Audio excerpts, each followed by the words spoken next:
Uzinduzi wa meli hii ni hatua muhimu inayoweka msingi wa utekelezaji wa sera na mikakati yetu katika kukuza mchango na tija ya sekta ya uvuvi na uchumi wa buluu kwa ujumla katika uchumi wa taifa letu.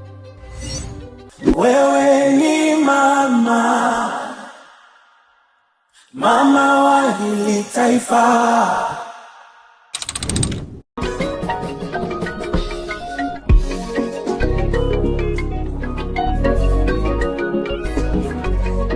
Tulichokizindua leo si chombo cha kuvulia samaki pekee, bali ni mpango mzima na mfumo unaounganisha uvuvi, uzalishaji viwandani pamoja na masoko.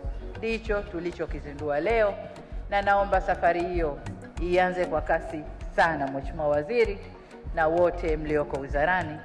Safari hiyo tuende nayo kwa kasi sana. Tunadhamiria na tunakusudia. Hivyo basi wote tukae mguu sawa ndani ya wizara, na wale wote wanaofanya kazi na sekta hii tukae mguu sawa kuendelea na safari hii vile tunavyotarajia.